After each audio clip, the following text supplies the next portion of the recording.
So guys अगर आप भी एक ऐसे ट्रेडर हो जिसके लिए ग्लोबल मार्केट बहुत ज्यादा इंपॉर्टेंस रखता है, आप सबसे पहले ग्लोबल मार्केट ट्रैक करते हो कि इसमें क्या चल रहा है, कैसे चल रहा है, इसके हिसाब से आप अपनी स्ट्रेटेजीज प्लान करते हो, एंट्री एक्सिट डिसाइड करते हो। तो ये वीडियो आपके लिए बहुत ज्यादा हेल्पफुल रहने वाला है, क्योंकि मैं 5 मिनट के अंदर ही आपको बताने वाला हूँ आप पूरे ग्लोबल मार्केट को कैसे ट्रैक कर सकते हो। तो चलो इसे स्टार्ट कर देते हैं। तो गाइस मैंने अपना एक इस तरह से टेम्पलेट बना रखा है जिसमें जितने भी इंपॉर्टेंट इंडेक्सेस हैं हमारे लिए वो सब मैंने ऐड कर रखा है। पर अगर आप सब कुछ एक ही टाइम पे चालू कर दोगे तो आपको समझ में नहीं आएगा, और ये चीज मैं आपके साथ भी शेयर करने वाला हूँ, तो बस लास्ट तक आप लोग बने रहो। तो मैं सबसे पहले कुछ इंपॉर्टेंट जो है मैं सिर्फ उन्हें ऑन रखता हूँ, बाकी मैं सब चीज ऑफ कर देता हूँ। ठीक है, तो अब आपको ये सिर्फ 2 लाइनें दिख रहा होगा, एक हमारा डॉलर है और एक हमारा निफ्टी है। व्हाइट वाला निफ्टी है और येलो वाला डॉलर है। तो अगर आप फिलहाल का सिनेरियो देखते हो तो भाई डॉलर गिरे जा रहा है और निफ्टी आउट परफॉर्म कर रहा है, बढ़ जा रहा है। तो ये तो हम सभी को पता है कि भाई डॉलर नीचे रहेगा तो हमारा निफ्टी आउट परफॉर्म करता रहेगा। तो ये हमने देख लिया कि डॉलर अभी नीचे ही है, हमें घबराने की कोई बात ही नहीं है। तो हम डॉलर को बंद कर देते हैं। अब हम गोल्ड को चालू करते हैं, क्योंकि हमें यह भी पता है कि अगर गोल्ड बढ़ता है तो इक्विटी मार्केट नीचे आता है। तो अभी आप जैसा कि देख रहे हो कि गोल्ड धीरे धीरे बढ़ रहा है, इक्विटी पे कुछ खास फर्क नहीं पड़ रहा। तो ये भी बढ़ रहा है, इक्विटी भी बढ़ रहा है, गोल्ड भी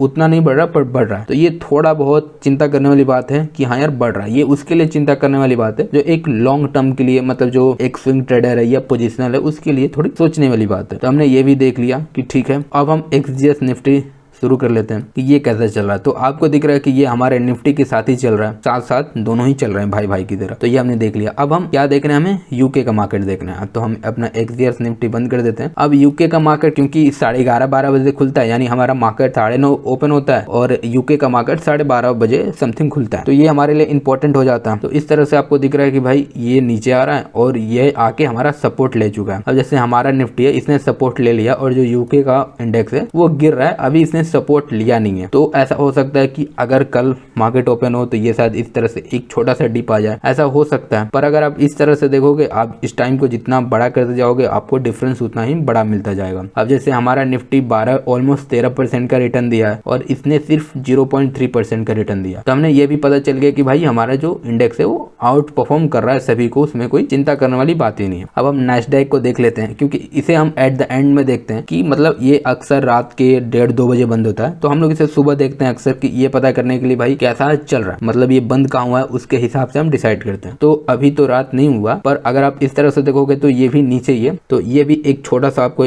इधर डिप की तरह दिख रहा है, मतलब एक छोटा सा आपको लग रहा है कि आज मार्केट कुछ गिरी होगी। इस तरह से हमने अपना सब कुछ एनालिसिस कर लिया। अब हम इधर बैंक निफ्टी भी ऑन कर देते हैं, ये कंपैरिजन करने के लिए कि अगर आप निफ्टी और बैंक निफ्टी में ट्रेड करते हो तो आपको किस में ट्रेड करना चाहिए, फिलहाल किस में ट्रेड करना चाहिए। तो आपको साफ साफ पता चल रहा है कि बैंक निफ्टी आउट परफॉर्म कर रहा है निफ्टी को। निफ्टी में 3.5% का रिटर्न बना है इस टाइम पीरियड में, मैंने जितना टाइम सेलेक्ट कर रखा है, और इसी टाइम में बैंक निफ्टी में 7.5% का रिटर्न बना है। तो इस तरह से आप देख पा रहे होगे कि आपने अपना सब कुछ एनालिसिस कर लिया है एक ही जगह पे, और आप इन सब का एक स्क्रीनशॉट लेके रख लो, क्योंकि मैंने बहुत लोगों का देखा है कि वो हमेशा गलत सिंबल डालते रहते हैं, उन्हें सही सिंबल क्या है उन्हें पता ही नहीं है। सो गाइस मैंने वो सारे इंडेक्सेस आपको बता दिए जो इंडियन मार्केट के लिए वैलिड है, जिसे हम लोगों को देखना चाहिए। अगर इसके अलावा कुछ आप देखना चाहते हो तो आप कमेंट करना, मैं उसका नाम आपको बता दूंगा। तो गाइस आई होप यार ये छोटी सी वीडियो आप लोगों को अच्छी लगी होगी और इससे आप लोगों का बहुत सारा प्रॉब्लम भी सॉल्व हुआ होगा। तो गाइस फिर मिलते हैं यार किसी और एक वीडियो में, तब तक के लिए बाय बाय।